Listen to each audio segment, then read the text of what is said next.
The question: who's got it better than us? You got to pump it up, don't you know? Pump it up. You got to pump it up, don't you know? Pump it up. You got to pump it up, don't you know? Pump it up. You got to pump it up, don't you know? Pump it up. You got to pump it up, don't you know? Pump it up.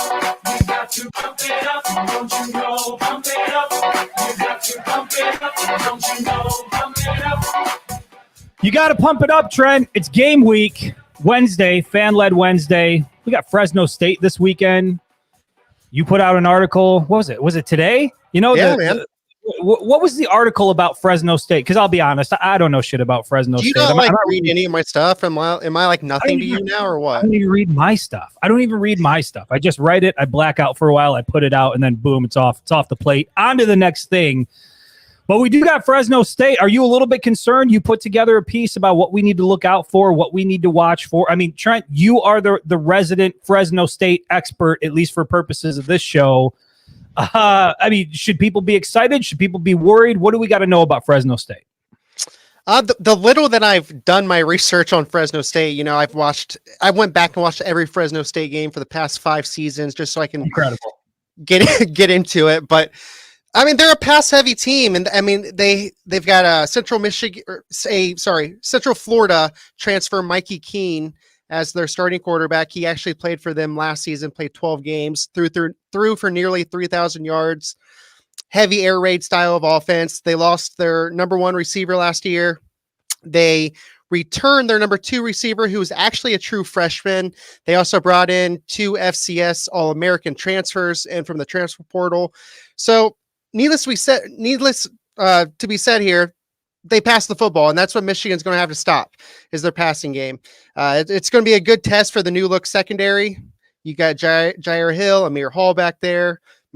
Quentin Johnston's probably going to end up starting. You're going to have him back there, and that's the bottom line. It's going to be Michigan's secondary against their passing attack. That's a great breakdown. CJ Frazier says Trent Stallion's putting in the work to do some scouting on Fresno State. I mean, look, hopefully you run into a coach at the grocery store and just ask if you can help, and boom, you're right in the building. So that's how that works. That's what I'm striving for right now. If I do this research, maybe I can go talk to Sharon Moore. I'll just go talk to him.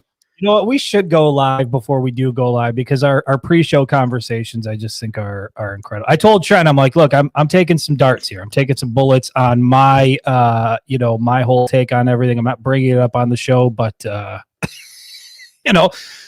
it's been an interesting 24 hours for sure. But yes, Tony Petrosky, he says, I don't know about you, but those excitement butterflies are setting in. Can't wait. See you on Saturday. Yes, Tony. For those who don't know, Tony Petrosky, he's a phenomenal photographer. I see him in the big house every single Saturday.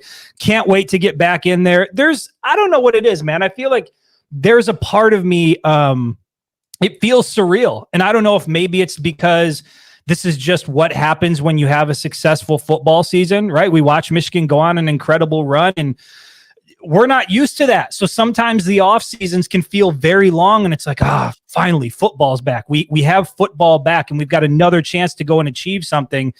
I don't know. I feel like I'm just pretty content right now. I don't feel like this itch, but maybe once I get back in the big house and we start tossing around the football, it'll feel a little bit differently, but certainly excited to get back in and start shooting again. CJ from the Facebook page. Oh, I already put that one up. Where was the other one? Oh yeah. He's advising you get your manifesto done. I'm starting to work on it. Trent already has one. We talked about it. Trent's got a very, it's very in-depth. It's very impressive. It's really just photos of him. It's like his own personal photo book, different poses.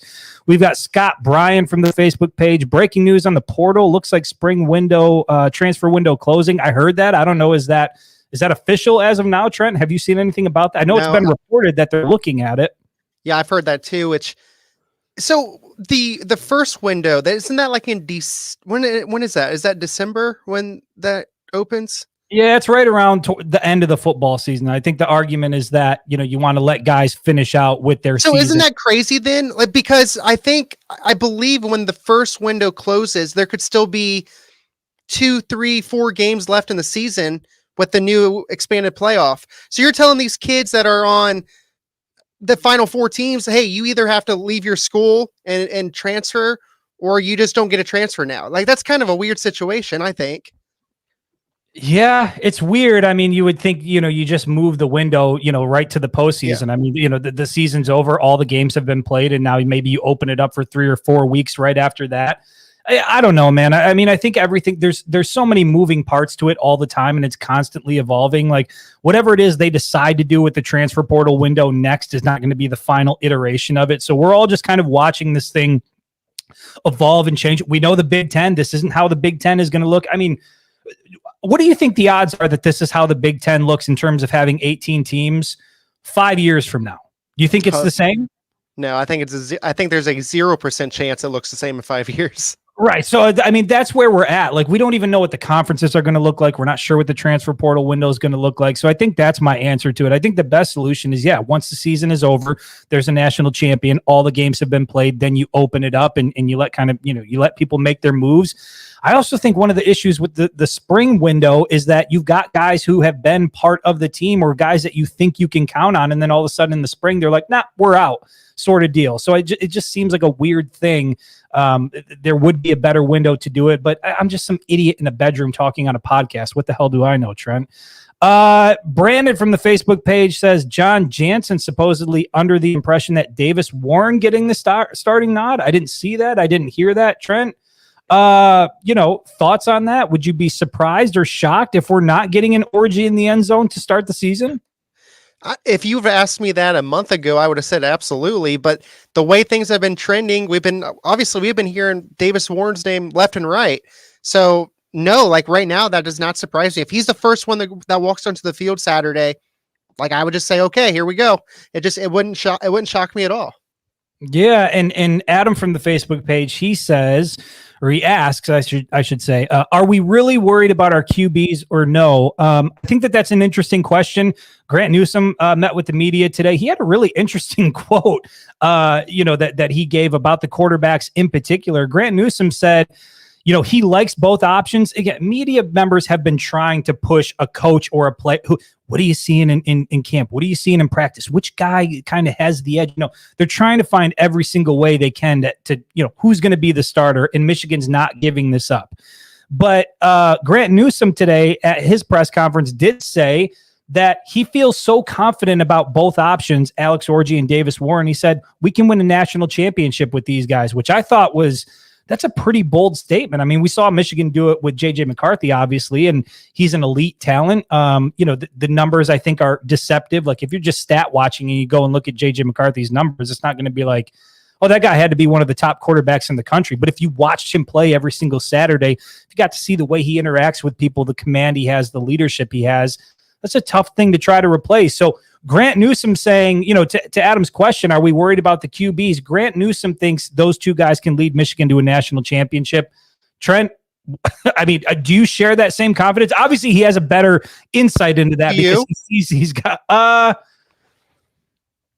Yeah, I mean, it's the same thing I've said before. I don't think that they have to be all world. I think that you need a Cade McNamara-ish type performance out of these guys. 15 touchdowns to 6 interceptions, that type of performance. Like, if Alex Orji can be that, then great. If you can avoid making mistakes, move the ball down the field relatively consistently, lean on your running backs. You got a deep stable of running backs. By all accounts, the offensive line should be solid once again.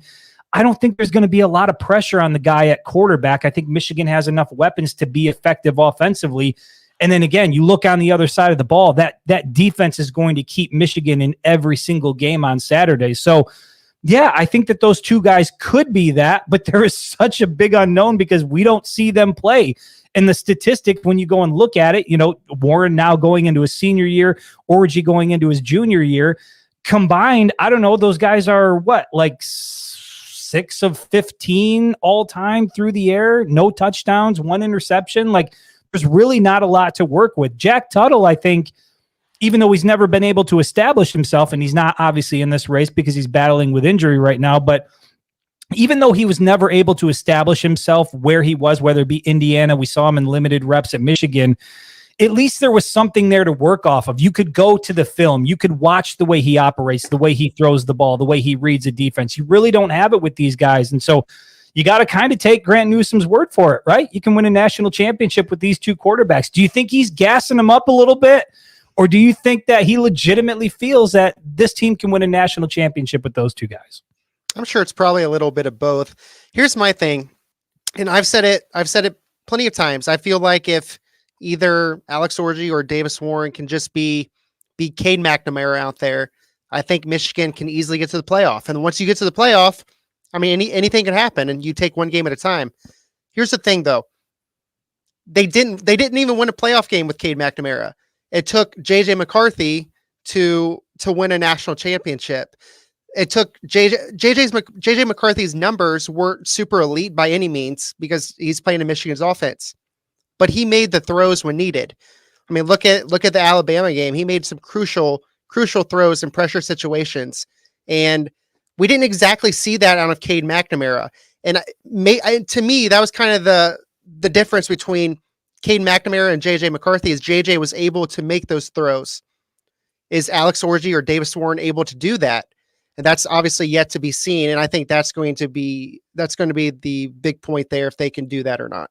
Yeah, I mean, I think that's fair. I think that, those little plays, those little decisions, the just the gamer in you where things break down and you've got to go out and you've got to make a play and you've got to have a certain level of toughness. I mean, I think Alex Orji and Davis Warren, both of those guys, if you know anything about their history, where they come from, like both of those guys have the toughness to be successful at that position. But you still got to get the ball from point A to point B, and you've got to do it effectively, and you've got to know how to read a defense. And I think going back to what Jake Butt said, his assessment of watching a fall camp practice was, the quarterbacks were maybe waiting a little bit too long for things to develop. There wasn't a lot of anticipation that he saw, and it led to a pick six or led to some issues. And so the schedule is going to get real pretty quick. We know Michigan's got Texas coming up in week 2 of the season.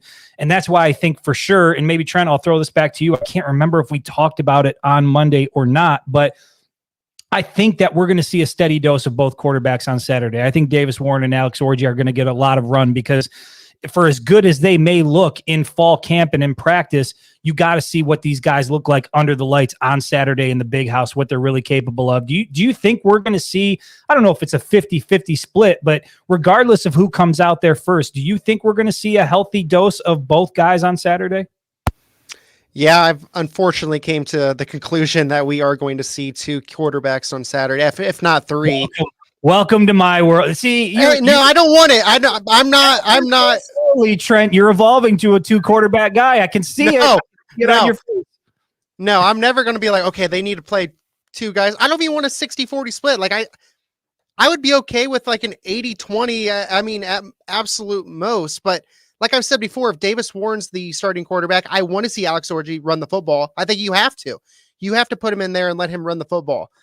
But I'll say it once again, if Alex Orji's the starting quarterback and he can throw the ball and he's moving the chains and he's threading the needle, I see no reason to bring Davis Warren into the game unless it's a blowout and if you want to get him some reps. I mean, other than that, I'm just not for it, but I do believe that's kind of where it's heading, at least for game 1. Yeah, and it sure sounds like, based on what we've heard from Sharon Moore, I think he even said it explicitly that he's entertained the idea of a 2 quarterback system. He would rather be able to settle on a guy. And like I said before, if you've got JJ McCarthy in the building, then sure, you settle on one guy. But if you're sitting back and you're looking at 2 guys that provide different things and do different things well, and you're thinking, well, it'd be great if I could put them into some sort of machine and combine these 2. But if you can't, like, there may be a situation. By and large, I agree with you, Trent. You would prefer not to have a 2 quarterback system. But if the situation is such that you have a couple of guys that are really good in certain areas, but maybe there's some deficiencies in other areas or ways you think you can utilize them, I think that might be where Michigan's at. So yeah, on Saturday, I think we're going to see a steady dose of both of them. And just as a reminder, it is Fan-Led Wednesday. So if you are in the comments, which there's a decent amount that are coming through already, I appreciate it. If you do have a question or a topic you want us to address, please throw it into the comment section. Hey, Matt, Chris, I have a question real quick before we you're not allowed to ask. No, I have to. It's actually for a huge fan of ours on Facebook. I actually saw it scrolling. I saw it scrolling through the live. We went live yesterday. Yeah. I believe it's an Ohio State fan because he was calling Michigan perfect meat chicken. So I believe it's probably. I like to know where Lou Holtz is right now. He says, and I quote, "Serious question. Are Christopher Breiler and Trent Knoop the kind of podcasters to be trusted? Are there observations and opinions worth contemplating? I mean, I'll leave that up for the people to decide. I don't know. Are we worth listening to? I can't really give an answer on that because I feel like there'd be a little bit of bias there. I don't know Trent, how do you feel about that question? I mean, are we worth listening to? Is it trustworthy here? I mean, I would think it's probably, maybe I'm a little biased, but I would think that it's probably the best. This is a tough team right here. That's my response. It's a tough team right here. Yeah, I don't know. I mean, it's not like we're really breaking news here. Neither one of us are insiders. We're not like, feeding inside information or referring to sources or anything like that. We're just like you. We hear shit and then we get on here and we talk about it and we share our thoughts and opinions on it. So I guess do with that what you will. If you see value in that, great, welcome. If you don't, then there's a million other podcasts out there to listen to that'll give you what you're looking for. Let's keep going through the comments here. Matt, I did see your question here from the Facebook page. He says, did anybody here see Sam Webb's interview with Ward this morning? Ward had a lot to say. I'm not sure specifically what you're asking there, Matt. If you do want to put it, if you want to have a more specific question, because Trent and I were talking about some things that Ward had to say before we went live, but it was one of those things where it's like, I don't know that I just want to keep having this conversation. I really wanted to turn the page to football today and just lock in on week 1 in Fresno State. But if you have a specific thing you want us to tackle about what he said, feel free to shoot it in the comments and we'll get it up here and we'll try to tackle it. Tony Petrosky says Michigan by 28 on Saturday. How would you feel about that? Because I remember we had a question during, maybe it was last fan-led Wednesday, if, would you prefer Michigan to be battle tested early on and have it be a close one with Fresno State, or should it be an ass whooping? 28 to me feels like that's kind of middle of the road. Like, yeah, it's a good solid win by 4 touchdowns. What does 28-point win do for you? I think it's a pretty good win. I've said it before. Fresno State's won 9 or more games the last 3 seasons. Fresno State is a good team. I mean, they're a tough offense. I think they were top 30 offense last season. So it's not like it's just a gimme game. Michigan has to go out there and they have to compete. They have to play. They have to play hard. And if the Michigan wins by 28, I think most fans would be happy with it. Yeah, I think we would be happy with a 28-point win. I think it's real. Obviously, all of this, I think, is going to come down to the quarterback play. That's really what everybody's going to be watching. Are you going to get solid quarterback play out of one of the 2 options? I think if Michigan gets that, regardless of what the final score is, as long as it's, 3 scores, I think everybody's going to be fine with it. If you start to get into a 14-point win over Fresno State, and I think you're going to wonder, okay, what is Texas going to look like week 2, right? You want to see Michigan come right out of the gate and assert its dominance. So, we're what, 3 days away from being able to see that? Just, again, it feels a little bit surreal. It doesn't even feel like it's happening. Let's see. Scott Ryan from the Facebook page. I didn't read the whole thing. He says, I'm going to be a little bit shocked if it's not Orgy. I'm hoping it's Orgy because his upside running. Yeah, Scott, I mean, most people agree with you. I think that's an element that we've seen as Michigan fans. Orgy came in a handful of times last season, and I think that the beauty of it is everybody knew what was happening when he came into the game. There was no mystery. He was not throwing the ball. He was not going to hand it off. Every time Alex Orgy came in the game, everybody in the stadium knew what was coming. The defense knew what was coming. And for the most of the time, they could not stop it. Alex Orgy was still effective in that capacity. Now, although the running aspect is great, and I would imagine if he is the guy, we're still going to see that be a part of it. You do start to wonder, do you want your starting quarterback to be a wrecking ball out on the field and lower his shoulder and get into the mix? You know what I mean? Because now this is your QB1. Maybe you approach it a little bit differently. Trent, maybe that's how I'll pose the question to you. Because there are a lot of people that are excited about Alex Orgy, particularly because what he can do as a runner.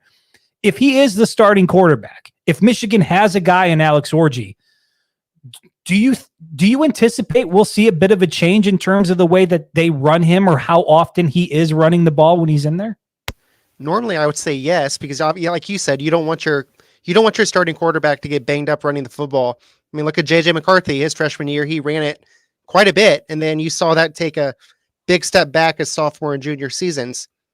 But with the quarterback situation the way it is right now, I don't know that you would see much of a change with Alex Orgy, because I think Michigan feels like it's in a good spot with with both Davis Warren and even Jack Tuttle when he gets healthy. So if you have the three quarterbacks there, and I don't know that the talent level is all that different, other than Orgy's just a better runner than the other two. Maybe you keep doing the same thing, and then if he would get banged up, you just throw Davis Warren in there, change the offense up just a little bit, and you're back to rolling again. Yeah, I agree with you. I mean, let him play his game. Dude's built like a linebacker. And I know I've said this on the show multiple times, but I specifically remember being at the Big Ten championship game this past season. I was standing in the tunnel. It was a early pregame, so there weren't even a lot of people in the stadium yet.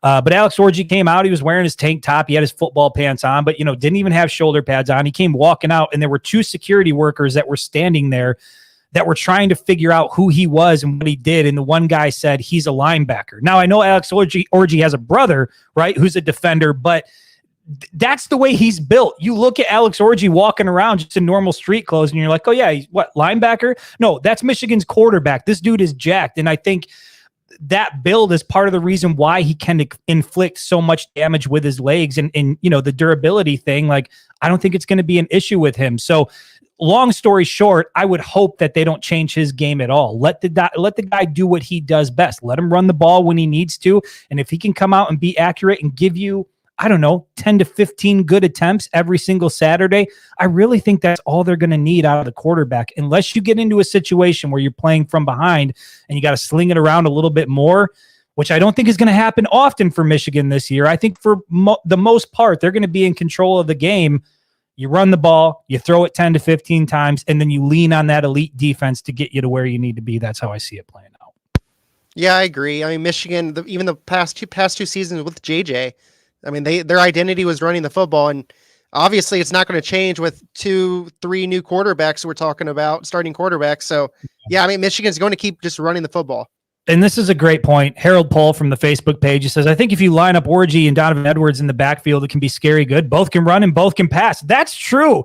This is an element of Michigan's offense that I think we joke about a little bit and we overlook, but let's not forget Donovan Edwards can throw the damn ball. We saw it in the Big Ten championship game back in 2021. He did it as a true freshman, that 75-yard bomb to Roman Wilson. Donovan Edwards can throw the ball. Does that mean they're going to lean on him to be a quarterback? No. But when you're a defense and you look at, okay, we've got Alex Orgy there. We've got maybe Donovan Edwards is split out in the slot. Maybe they bring him in motion. Maybe he's throwing the ball. You've got Samaj Morgan. You've got Tyler Morris. You've got Frederick Moore.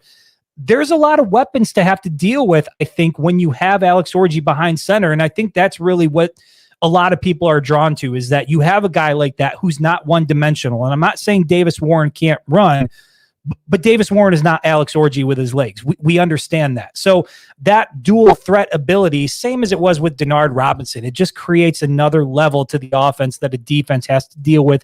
They've got to account for. And when you add all the weapons around, potentially Alex Orgy being that guy, I think this offense can be very, very productive, which is one of the reasons why I am eager to get in the big house and see it all play out on Saturday. This is a pretty good question from Steve Johnson from the Facebook page. Steve asks, what would you think is the biggest weakness on both sides of the ball? Steve, we're Michigan fans. There are no weaknesses here.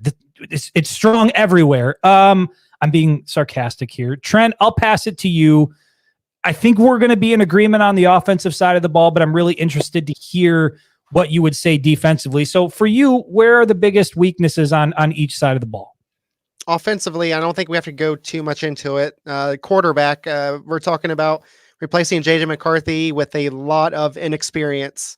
So for me, and you could make an argument for receiver too, but I don't think that could trump the quarterback. Defense, that one's actually challenging to answer because I think every position starter wise is loaded.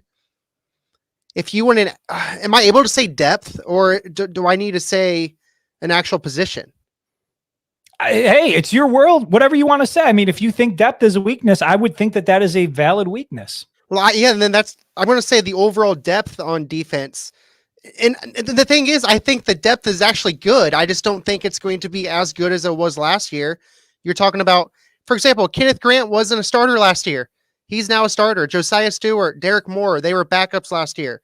They are now starters. So you're losing some of that depth that you had. And again, I think the depth is going to be fine, but that's just how good the Michigan defense, I think, is, where that's going to be my answer. Yeah, and I think that those are two fair answers. I guess maybe I'm cheating a little bit here, Steve, because the way I'm going to answer your question is I don't see any weaknesses on either side of the ball. I see some question marks. But to me, a question mark is different from a weakness. A weakness is, okay, now we're 3 weeks in and we've seen it on the field and we know there's some deficiencies. There's some issues here that need to be addressed. We just haven't seen it. On the defensive side of the ball, I think you can take it to the bank that Michigan is going to be elite. To Trent's point, there are some questions about depth because they were extremely deep last year, and that was one of the reasons why they were so good. I think it was, who was it? PJ Fleck. I think he was the one that said it. After Michigan played Minnesota, I've never played a team like that deep, that could rotate that many guys. That was what made the Michigan defense so good. Regardless of who they had in there, they could rotate in and out, and there was no drop off. And so if Michigan can continue to do that, again, I think the defense is going to be fine, but depth is a bit of a question. On the offensive side of the ball, it's obviously at the quarterback position, but is quarterback a weakness for the University of Michigan? I think it's too early to tell. I think it's a question mark, but we've got to go and see it on Saturday.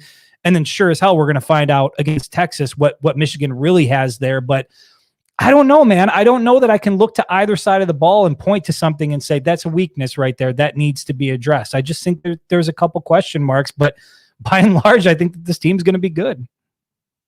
Yeah. And the way you worded it's probably better. I was just answering the question with the whole weakness thing, but no, you're right. I don't even know that the quarterback is a weakness. It's definitely a question mark, though. Yeah. Scott from the Facebook page says he feels like if we can beat Texas, the rest of our schedule and all the post-natty doubters had better take notice. Yeah, I mean, I think that week 2 game, I get it's a non-conference game, and win or lose, it's not really going to have too much of an impact on whether or not you can go to the conference championship, but it is going to have an impact on the college football playoff picture for sure. And I know for sure that I talked about this on Monday, that Texas to me is really that fork in the road for this program. I think if you go out and you perform well and you take care of business, do what you need to do in your own building. Michigan has not lost a game at Michigan Stadium in quite some time. You got to go back to the 2020 season, right? I think was the last time they lost at home. So if they can take care of business against Texas, when you look around at the way that people view Texas, there's question marks about Michigan, but by and large, people view Texas as a playoff team, a team that's legitimately going to compete for a national championship. So Scott Thomas from the Facebook page, I agree. If Michigan goes out and they win that week 2 game, the conversation surrounding Michigan is going to be very, very different in the weeks that follow. Would you agree with that, Trent? I think Michigan goes from many people, I believe, view Michigan as like a fringe playoff team right now. They beat Texas. I think people are talking about Michigan being a first 4 team. I think it's that drastic. If you go in and you win at home against a Texas team that's going to be a top 4, top 5 team, everything changes about Michigan from the national media. Everything. Yeah, 100% agree. Travis Connor from the Facebook page says, "What's up, fellas?" What's up to you, Travis? Happy to have you here on Wednesday. Chad Zolman from the Facebook page, he says, "Do you think we will go pedal to the metal all game, or do you think we'll get lots of guys in and win comfortably?" Trent, let me throw it to you. What do you think about that? Well, I think it's Michigan, so I don't think they're ever going to fully go pedal to the metal. I just don't think that's Michigan's way of doing things. I think they're going to just kind of run the football. They're just going to keep getting up as each quarter goes by. Finally, probably halfway through the 4th quarter, they'll put some backups in. That's kind of the way I see it going. Yeah, I mean, that's a pretty safe bet. I mean, I would not be surprised if you saw Michigan run the ball 30 straight times on Saturday just to establish that offensive line, establish that, hey, nothing is different here in Ann Arbor. This is how we're going to operate. But I will say this. Do you think that given the fact that Michigan is going to play Texas week 2, that maybe you've got to approach things a little bit differently than you would otherwise, particularly at the quarterback position, which is weird because you don't want to play out of character, right? You kind of want to stick to your game plan, be who you are. But given that there are some unknowns there, let me throw the question back at you. Do you think there's sort of a sense of, we got to sling it around a little bit more than we would otherwise because we got to figure out what we have going into week 2? Or do you think the smarter play is, let's just play the way that we play football. Let's get into our rhythm, and then we'll take that into week 2 and see what it's all about. I think we're going to be talking about more safe throws. I mean, unless the guy's wide open downfield, I don't think you're going to see a ton of those deep ball passes. And I think that if Michigan can play vanilla, I think that's even better for them going into Texas, because that's even more Texas. They're not going to know about Michigan. They're not going to know what Kurt Campbell's really capable of calling plays. They won't really know what Alex Orji, Davis Warren, whoever is fully capable of either, because if Michigan can just call a vanilla play calls all game long and take care of business, I think that bodes well for them going into Texas. Yeah, I agree. I mean, vanilla, run the ball a lot, smash, do everything that Michigan does. That's one way to go about it. Let me ask you this, though. If Alex Orji goes out on Saturday and he slings it for 350, 400 yards, right? 35 attempts, he completes 28 of them. You put 5 touchdowns on the board through the air. If it's electric, do you feel better about that performance going into Texas? Do you think that's sustainable, or do you feel better? You throw it 10 to 15 times, 120 yards through the air. You don't turn the ball over. You run the ball effectively, and you take that into Texas. Like, if you could push a button and pick one of those scenarios, what would you want to see? If Alex Orji can throw for 350 yards and 5 touchdowns, give that to me all day long. Like, I would love to see that. Wouldn't that just be a change of what we're used to at Michigan? Usually we see their quarterback throw for 160 yards, 1 or 2 scores, and then the running game runs it for 250 yards. Like, that's what we're used to seeing. Dude, you get a Michigan quarterback up over 200 yards, and it's like, this feels good. This must be what it was like to be like at Texas Tech back in the day, slinging it around 70 times.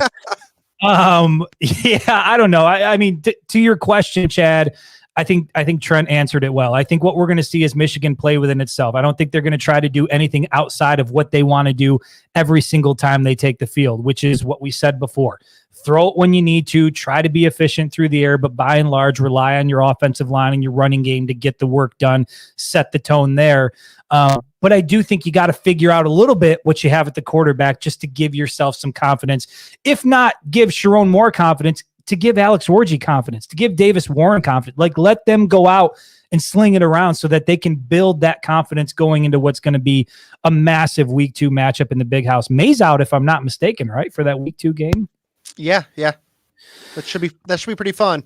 It should be pretty fun. I saw a couple of Texas fans online. They were on some Texas message board, and they were really critical of the Mays out in the afternoon. The one guy was like, "Yeah, I think they tried it once back in the day, like under the lights when Denard Robinson was there, but I can't imagine it's going to work well in the afternoon." Like, I don't know. Like, I've seen a Mays out in the afternoon in the Big House. It's pretty incredible. And for as much as people like to shit on how loud it can be, like, Penn State struggled at the Big House not too long ago in a Mays out, and Michigan ended up whooping that ass. So, hey, Chris, can you put Tony's comment up on the board for me, please? I just want everybody to see this. Hold on. I don't think I'm quite down there yet. Okay. I will get, you're saying from Tony Petrosky? Yeah. I'll pull it up once we get to it. I just don't want to skip on all these other people that are asking some questions here. Let me get through Colzo from the Facebook page. I don't think it's a question. He says, "Hail to the Winged Helmet family. Hard to read about Cornelius Johnson getting cut. Glad to see Hassan Haskins going to San Diego." Not quite. He's going to Los Angeles, but I understand the mistake. And Donovan Peoples-Jones is back in Detroit. I saw that as well. I mean, you would have to spend a lot of time on it because we're talking Michigan, Fresno State, the game this weekend, but that was a little, it just felt a little difficult to see. Like, Carson Barnhart cut, Cornelius Johnson cut. Who was the third that was cut? The third Wolverine from the Chargers? Chris Hinton was cut. That's right. It's been a couple years since he's been at Michigan, but yeah, you get 3 Wolverines cut. And I said in the article I put out, I'm like, this is all the confirmation you need that this is business now when you're at the professional level. And I'm sure that was hard for Jim Harbaugh, and those conversations were difficult. But at the end of the day, it is a business. And sometimes business can suck, but sometimes business is good, because Hassan Haskins is now on his way out to Los Angeles, and he's going to get another shot after a year at Tennessee. Will be interesting, I guess, to see what he can do there. But that reunion with Jim Harbaugh loves Michigan guys, right? We understand that. So that's pretty cool to see Hassan Haskins heading out there. I wonder how difficult that conversation was, though, for Harbaugh with the 3 that he had to cut. After you just coach these guys for however many years, and then you got to turn to them and be like, sorry guys, you're not going to cut it here. Well, now you're competing for a job with other professionals, and I think it's what comes with the territory, right? But at the very least, guys like Carson Barnhart and Cornelius Johnson and Chris Hinton, they were all given an opportunity, right? And I think that's the most you can ask for in the NFL. Is like, give me a shot, give me a chance to do it. It doesn't mean their time in the NFL is done. It's just this is the side of the business that isn't as enjoyable. And it makes it even more difficult, no doubt about it, when you just coached these guys last year. You know what I mean? You have that emotional connection. You just went out and won the Rose Bowl in a national championship, and now the type of conversation you're having is much different. There's no doubt that has to be difficult. Let's keep going through the comment section here. Bobby from the Facebook page, he says, Orgy has to be able to throw, otherwise teams will load the box on Michigan. I completely agree. I mean, he's going to have to prove that he can move the ball consistently and effectively through the air, not make mistakes. Otherwise, yeah, people are going to load the box. But we heard that last year about Michigan, right? Like, they can't throw the ball. People are just going to load the box on them. Michigan was like, we'll just keep running it anyway. I mean, over 30 consecutive times at Penn State, at some point in time, the coaching staff over on the other sideline was like, they're running the ball and they're going to keep doing it and we can't stop them. And so, I mean, if the offensive line is good enough and the running backs are effective enough, sure, load the box, try to stop the run. Like, it'll just be man on man and we'll see what happens, right? Yeah, I mean, obviously, if you're going to be the quarterback at Michigan, like you've got to throw the football. And I personally, that's kind of why I think Davis Warren might be more in this mix than what many people thought he was going to be. He's definitely a more polished passer than Alex Orji. And maybe Orji just hasn't fully gotten there yet. He's still working on that, on his mechanics, and that could be why the battle is so close that it is. Yeah, and we'll give Bobby a twofer here because he follows it up with, you need a stud quarterback to win a national championship, period. You don't win it without one. Trent, how much do you subscribe to that you need, I don't know, how do you define stud, right? Like, what's the metric that we're using here? Let's Well, I don't know, because I think we both agree that J.J. McCarthy was arguably the best quarterback in Michigan history, right? Like, I think most people can make an argument for that. But if you look at his numbers, he's certainly in the discussion, there's no question. Yeah, but if you look at his numbers, he's not. Like, it's not like he was out of this world throwing the football, like, number wise. So yeah, like, how do you determine what that stud is? Yeah. I mean, Bobby, normally I would agree with you, and if I hadn't watched what I watched over the last 3 seasons, there was a long period of time where I was right there with you, but Michigan came close. I mean, they were in the college football playoff semifinal, but in Georgia, against Georgia down in Miami, like, was it close? Like, were they really close to being a national championship team? I don't know. And now with the expanded playoff with 12 teams being in the picture, like, I'll give you this, Bobby, you have to have a quarterback who's effective, who can move the ball through the air. I mean, can you be a game manager at quarterback and lead your team to a national championship? I think so still.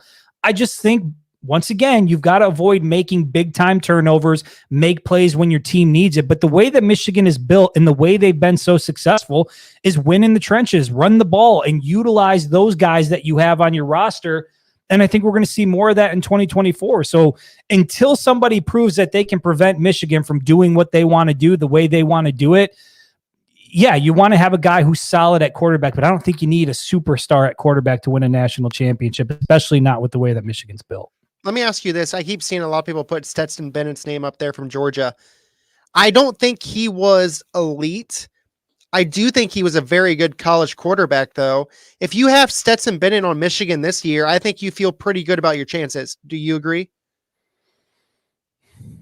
Yeah, I mean, yeah, but not much better than what I feel right now. I still think it would be an unknown. Like, I think he was good for Georgia and good for that system, but you bring him to Ann Arbor, like, I don't know, is he going to be as effective? I'm not really sure. Like, he's not one of those guys that I would be like, yep, hands down, give him to me right now, we'll take him. So I'm intrigued, man. I think the upside with Alex Orji is, I'm excited about what the potential is there, but until we see it, like, I believe he's going to be the guy that comes out and takes the first snap on Saturday. Does that mean he's going to be the starter for the rest of the season? No, but based on some of the things we've heard and the way he's performing, I think that that's the way that it's going to play out. And then, Bobby, we're going to find out, do you need a stud at quarterback? Does Michigan have a stud at quarterback? We just don't know those things yet.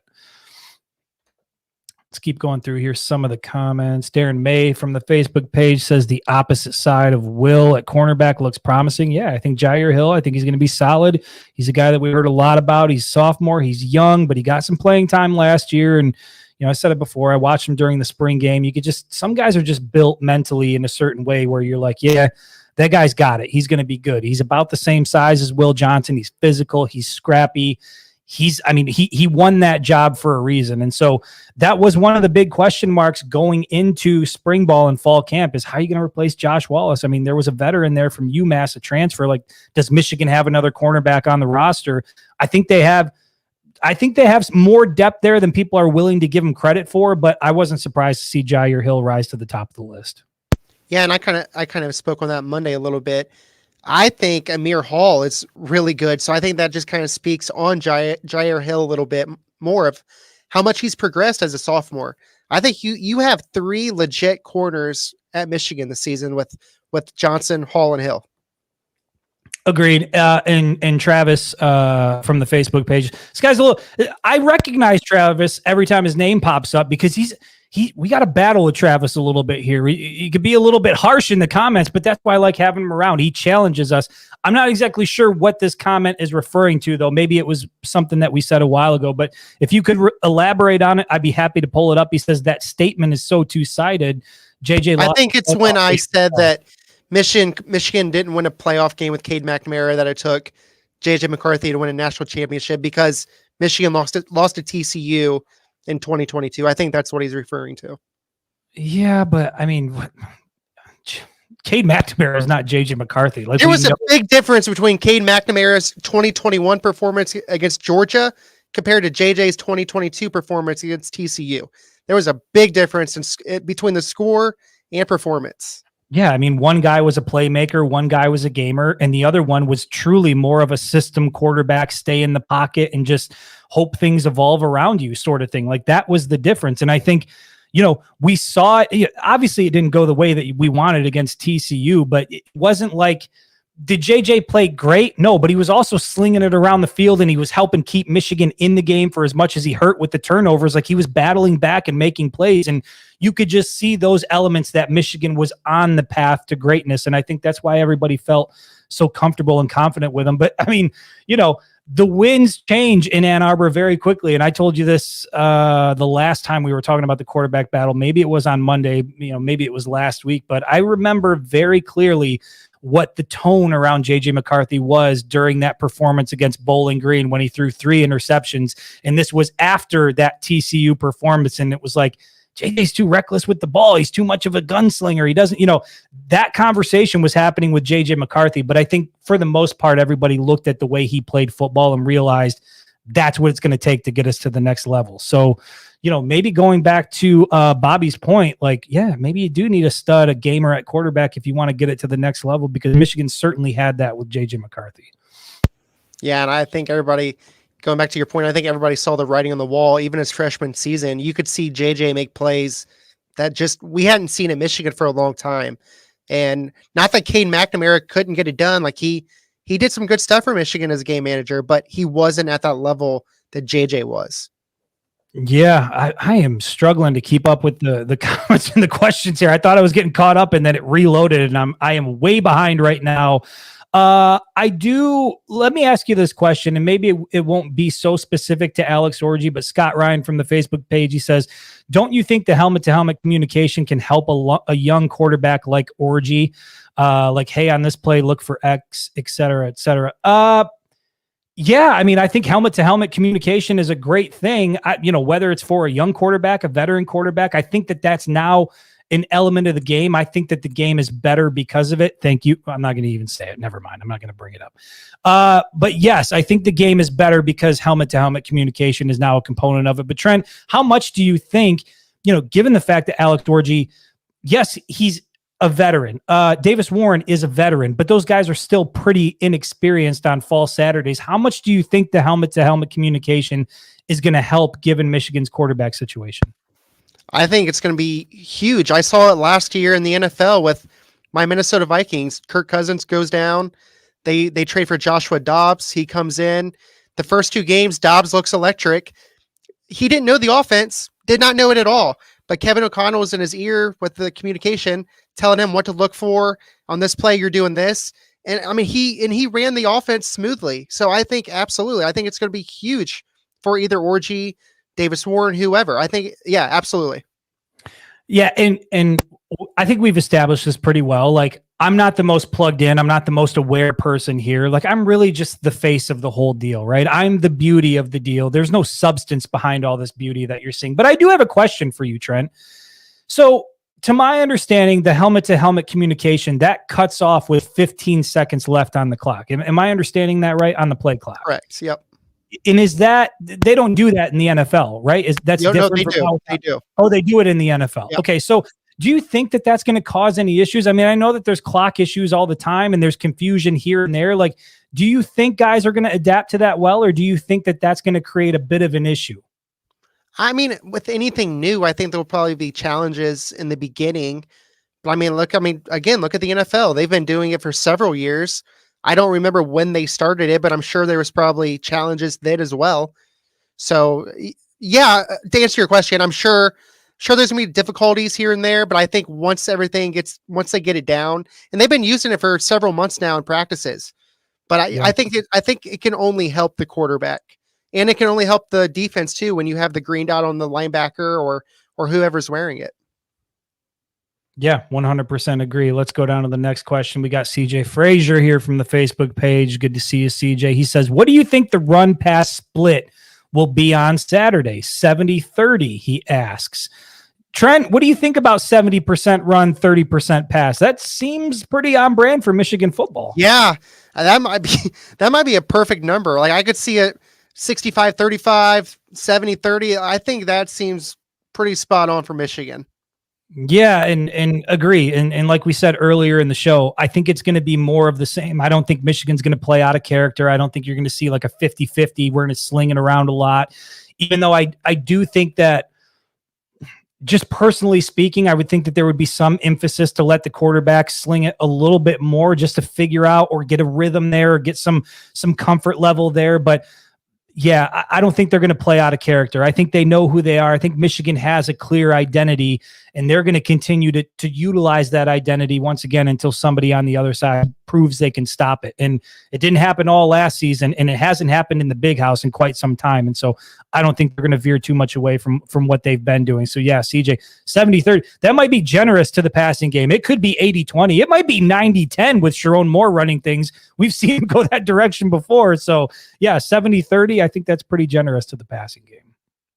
Yeah, that's what I was going to say. It's not like all is gone for Michigan from last season. You got the guy who called 30 some run plays in a row against Penn State running the show now. So you know he's not afraid to implement a bunch of running plays in the playbook.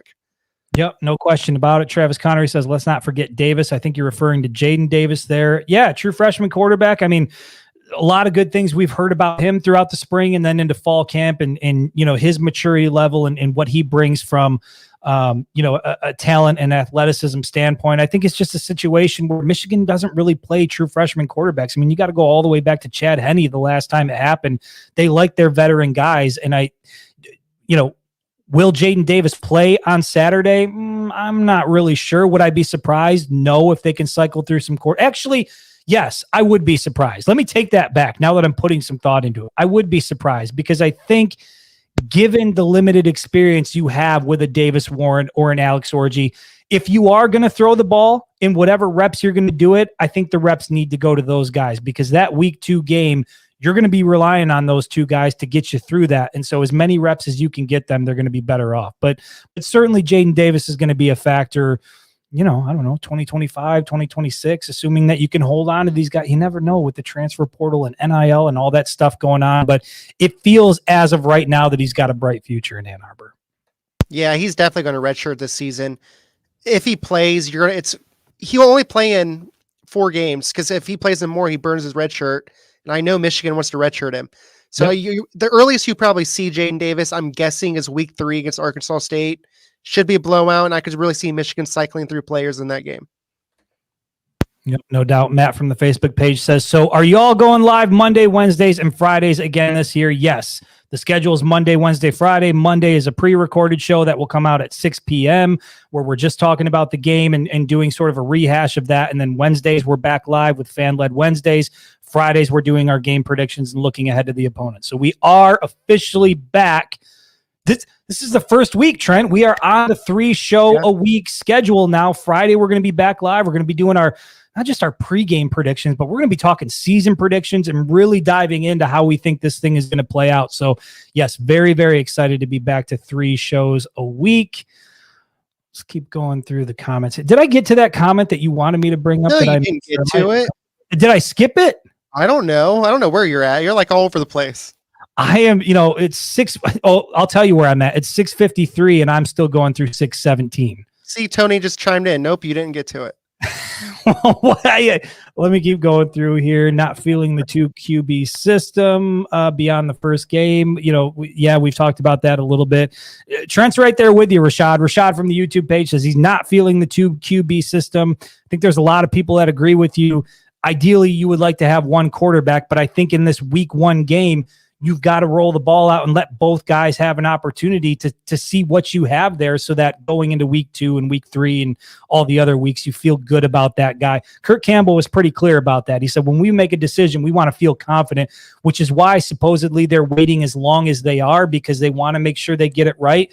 But Kurt Campbell said during, I think it was early fall camp, he said, you don't want to make a decision and then find yourself 4 or 5, 6 weeks into the season having to make a quarterback change at that point. So, Rashad, I think most people are in agreement with you. I know Trent is. Yeah, that's for sure. Unless you have a transcendent freshman that you just have to play. I don't know. I don't like it.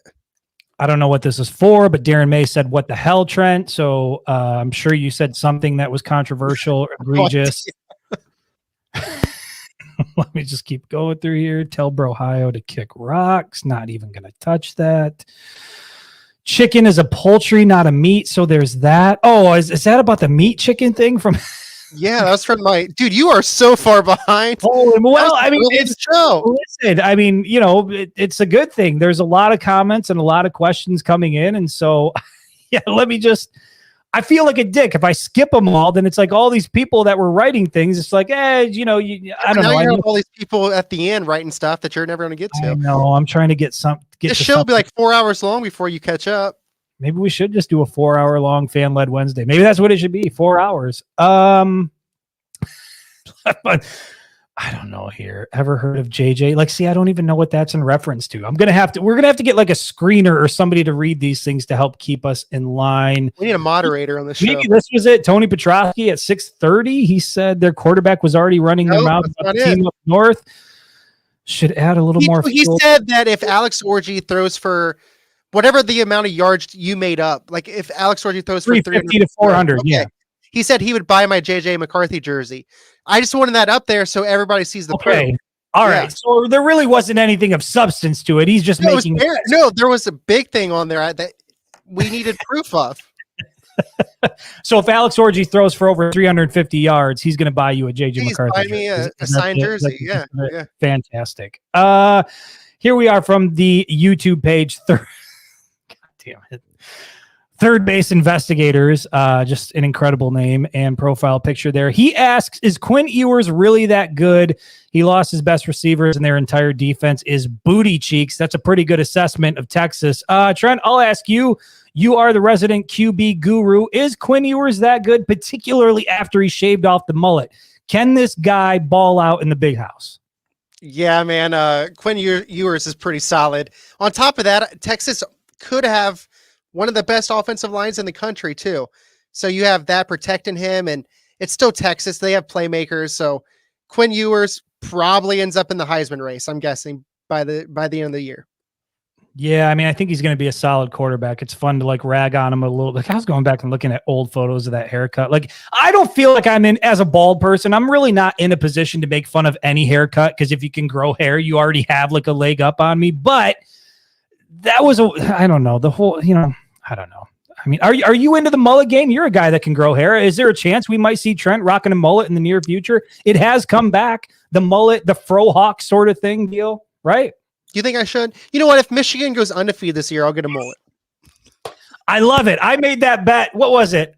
I can't remember. Was it if Michigan beats Ohio or Michigan? I don't even remember. I've got this tattoo on my arm, but that was part of it. I was like, if Michigan does X, Y, and Z, I'll go and get a tattoo. And then surely Michigan was in the playoff. We went down to Miami. I went to a tattoo shop where like they didn't even speak English in there. And I was trying to communicate what I wanted. Guy did a phenomenal job on the tattoo, by the way. His line work was incredible. We even live streamed it on the Facebook page, but yeah, so let's do it. All right. So what's the deal? If Michigan goes undefeated, what are you going to do, Trent? If they don't lose a game this year, they go undefeated. I'll get a mullet. You know what? I really like this. Maybe we should just do a full show of like making bets and concert. You got somebody offering to buy you a jersey. You're talking about you're going to get a mullet if certain things happen. Maybe you can grow hair if Michigan doesn't lose a game. I'll grow out my horseshoe. I'll do the comb over and I'll wear it for a week. You know what I mean? That'll be the deal because I can't walk around in society like that. I mean, people treat you differently when you've got a horseshoe, and especially if you're doing the comb over. Keep going through here. True or false? I don't know what that means. DPJ, Penn State loaded the box. That worked out real well for them. I agree, Travis, on that. I think I addressed that in the show. Boy, oh boy, I'm just trying to get through all of these. I'm going to have to do a much better job. I did not. Where are you at right now? I'm at 643, so I'm still a little bit behind. I mean, we're at 659 right now. I mean, let's see here. Jeremy from the Facebook page, he says Edwards going to be our number one back. He's come a long way. Yeah. Donovan Edwards is the feature number one back. He's a captain on this team for a reason. He's put on like 14 pounds of muscle in the offseason. He has had to battle throughout his career, not just on the field and getting reps, but he's had to go through the mental battle, and he's been pretty open about that. And I just think that when you go through something like that and you mature in that way, I think that really translates well to, I mean, there's a reason why when you go to the YMCA, it's always the older guys that are outplaying the younger guys by a mile because they've got a different outlook on life. They're more mature, right? They're fine with passing the ball and working the system. I think Donovan Edwards in his collegiate career is the old head at this point. He's gone through it. He's experienced it, the ups and downs and what you go through mentally at this level. And I think that, look, we've seen that he's a big play waiting to happen, right? The only Michigan football player in history with a touchdown pass of over 75 yards, a touchdown reception of over 75 yards, and a touchdown run of over 75 yards. Somebody asked me, they were like, do you think that's happened anywhere else in college football? I don't know. If it has, there haven't been too many people that have done it. But the bottom line is we know that Donovan Edwards is an elite talent. We saw it in Columbus in 2022. We saw it in the national championship game.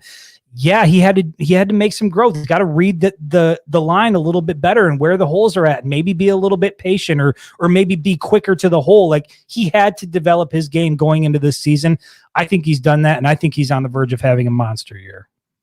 Yeah, I've put out a few articles about Donovan Edwards, and I look at the comments, and there's a lot of people, which he's good too, but they're on the Kalel Mullings hype train where they think he's going to actually surpass Edwards at some point in time as the number one back. And while I think he's a great 1B, I mean, Donovan Edwards is the feature back of this team, and I think he's going to be all season, barring some injury. It's going to be the Donovan Edwards show. Yeah, I agree. I mean, I certainly think Kalel Mullings is going to play a lot. I think we're going to see Benjamin Hall a decent amount. I'm hoping we get to see some Cole Cabana. I know he's been injured, but I mean, this guy was electric. He's fast. I mean, hopefully we can see a little bit of that. Jordan Marshall, a lot of people are high on the comparisons to Blake Corum there. So Michigan is extremely deep at running back. And if they can get a lot of production out of those guys and cycle through them, I think you'll see a lot of them, but ultimately this is Donovan Edwards' year. I mean, he's pretty open about the fact that he doesn't want it to be about him and he doesn't want to be a me guy. I'll be that on his behalf. This is his year. This is his time. He's paid his dues. And I think he's going to put on a show in 2024. Sean Patrick, is it Kane from the Facebook page? Hopefully I got the last name right. But Sean from the Facebook page says, Do you guys trust Wink Martindale as much as our last two defensive coordinators, just by what you've seen and heard? Trent, I'll throw it to you. What's your trust level with Wink Martindale running this defense? Can he continue to help Michigan perform at the elite level that we've all come to expect? Yeah, I mean, to rank him, I would say probably a 9 or maybe even a 10, my trust level in him.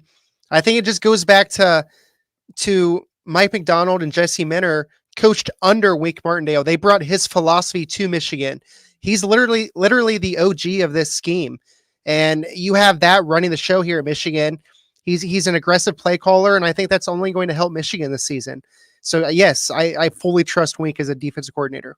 Yeah, same. I'll be honest. When I saw that he was hired, I was an ageist. I looked at him and I'm like, this guy's too old. This guy is too old. We cannot be, I did I went to the Don Brown thing and I'm like, no. We need Jesse Minter. We need Mike McDonald. We need a young guy running this defense. And then I went to a spring press conference and I listened to Wink Martindale talk and just be around him a little bit and see the way he presents himself and the way he carries himself. He isn't those guys, but he comes from the same tree. Again, we've said this before, the self-proclaimed OG of the system that's made the Michigan defense so good over the last 3 seasons. I think Michigan's going to be just fine with Wink Martindale running the show. I really like what I've heard from him. I like that he wants to be aggressive. I like that he's open to doing things and collaborating with other people on his staff. I think that this Michigan defense is going to be just fine under Wink Martindale. Travis from the Facebook page, he says, it's all love, fellas. Travis, of course it's all a love. We love you too. I love that you keep us on our toes over here. Ralph from the Facebook page says, who scores a touchdown first, offense or defense? I'm inclined to say offense, but I mean, Trent, it wouldn't shock me. It wouldn't shock me if Will Johnson takes a pick six back to the house. But no, I mean, if I had to put money on it, offense. Yeah, if I'm putting money on it, it's offense as well. But Trent, you make a good point. Like if Fresno State comes out for the first drive and Will Johnson takes it, 60, 70 yards to the house the other way, I would not be surprised one bit. Cameron from the Facebook page says, do we see Jaden Davis for cleanup crew on Saturday, like 1 or 2 plays? I know we touched on that a little bit before. Trent, what do you think the likelihood is that we see the true freshman behind center on Saturday? I'm going to say less than probably 10%. I don't think Michigan will get him in the first game unless it's just an absolute blowout. But I think the order that Michigan wants to play their quarterbacks is going to be Alex Orji, Davis Warren. I think they want to get Jaden Denegal some reps if they can. And Jaden Davis, I believe, will probably be last on that totem pole, which is why I said I could see him coming in week 3. Arkansas State should be an absolute blowout by halftime. That's really when you can cycle in players. Yeah, 100%. I mean, I just think there's so much that you've got to figure out about what you have at the quarterback position on Saturday. I get that it's just Fresno State, but it's live game action. You're in the big house. There's 110,000 people in the stands. It's prime time. Like this is where you really figure out what you've got in a guy. And based on some of the unknowns that we have, I think you've just got to, if there is a quarterback rep to be had on Saturday, it's got to go to Alex Orji or Davis Warren. Those guys just need those reps. Will we see Jaden Davis and mop up? I mean, I guess it depends on how ugly it is. You know what I mean? If Michigan is up 30 or 40 in the fourth quarter, you're not going to want to run your 2 guys. And to be quite honest, you've probably found out a lot of what you need to find out if the score gets to that point. Yeah, if Michigan's up 30 or 40, you probably know what you need to know going into Texas by that point. Yep, no doubt. Travis from the Facebook page says he wants to see a 60-40 split. Travis, it's good to see you again. You're not the only one. Keegan from the YouTube page says 6-4 or 60-40 run split. I mean, I don't know. I think probably, let me ask you this. We had CJ put up the comment that he thinks, what do we think about 70-30? What would be ideal in your mind? Like you know what the quarterback situation is, but you also know who Michigan is. You know what they're all about. If you could put a split out, like I want to see this split, what does that number look like? Is it 70-30? Is it 60-40? What would you prefer to see on Saturday? So what I want to see, not what I think. Yeah. I would like to see a 50-50. I would like to see a 50-50. I know that's not going to happen, but I want to see what these quarterbacks can do through the air. So as many times as you run it, I want to see them pass it as well. I want to see Davis Warren throw. I want to see Alex Orji throw. And if it's going to be a 60-40, 70-30 split, obviously we're not going to see the reps that we want to see. Yeah, if I had to, I think I would agree with you, 50-50 to me, and for the reasons I've already said. I mean, you want to get these guys, the quarterbacks, some confidence. You want to get them some reps, and I think, there's this. I think two different schools of thought that we've already talked about. Do you just stay true to who you are and operate the offense as is, or given the fact that these guys are pretty inexperienced, at least in game, do you let them throw it around a little bit more than you normally would, play slightly out of character, but try to set yourself up for success the next game against Texas? I think that is going to be another aspect of this Fresno State game that's going to be really interesting. Does Michigan just stay within itself and play the way they normally do, or do we see more of an emphasis on the passing game for that reason? Going through some of these. Bobby says I'm an hour behind. I mean, damn near. I had to skip through a lot of questions and comments just to get to 6:56. So I'm still quite a bit behind as we're here an hour and 5 minutes. Let me try to just scan through some of these. We need proof, Chris. I'm guessing that's, Ralph Lewis says fake news. CJ must have said something. Darren May, come get your girl here, Darren. I don't know what happened in the comments here and in the questions. I missed something. People still talking about your mullet here. Edwards is a touchdown waiting to happen. I agree. Let me just skip to the bottom. I'm sorry. I feel like I missed a ton, and I feel really bad for it, but it's just a credit to you guys. This has been an incredible fan-led Wednesday. I don't know what the numbers look like, but let me say this before we go into the season, because Trent and I hop on here and we do this show, and we've started doing Mondays as a pre-record, and it's okay doing the pre-record show and just one of the porn girls was in the comments. Well, they're back. That's how you know it's football season. When you get the porn people showing up in the comments, it's football season. That happened quite a bit. But let me say this. And Travis, we're going to get to our score predictions on Friday during the live show. Over, under, score predictions, what the season's going to be like, all of that stuff. That is what Friday is going to be about. So we hope that you tune in for that. But I want to say this. Trent and I, we do the show on Monday. It's a pre-record show. It's not that I don't love you, Trent, but this type of thing, this interaction with this group of people, I have said this now for a number of years. I started the Winged Helmet back in 2017. And what it's grown to today, I just think this is one of the most incredible groups of people out there. I really enjoy the interaction with you guys. And you guys are the reason why Trent and I are able to sit here and do what we're doing. I mean, the views on the articles, the interaction on the social media pages and on the publishing site. I can't say enough how appreciative I am for it. It makes these shows so much more enjoyable and incredible. And so I'm extremely grateful for that. Extremely grateful to be able to cover another season with you guys and talk about it. And with all of the intrigue this year, you got a new look Big Ten. You've got no divisions. What's the conference championship going to look like? The 12-team playoff. We're going to have so much to talk about this year, and there's no other group I'd rather do it with. So I'll get off my soapbox now. I think we're probably gonna cut the show because I'm so far behind, but I do really, really appreciate all the comments, all the interactions. Trent, anything you want to say before we get out of here? Yeah, man, I can't. We're on episode 30. I know when you and I first started this, we didn't know exactly what it was going to be like or anything. And I feel like the show is really fun. The audience is great. And every single time we hop on, it's an absolute blast. I agree, man. Yeah, I mean, we sucked when we first started, and we just suck a little bit less now. And I think that that's really all you can ask for in growth and development. So, dude, listen to this. Just listen. 3 days until we're going to hear that in the big house. 110,000 people singing Mr. Brightside, man. I can't wait to be back. We will be back here on Friday at 6 p.m. Score predictions, season predictions. It's all going to happen there. Appreciate you guys. We'll see you Friday. She's calling a cab while he's having a smoke.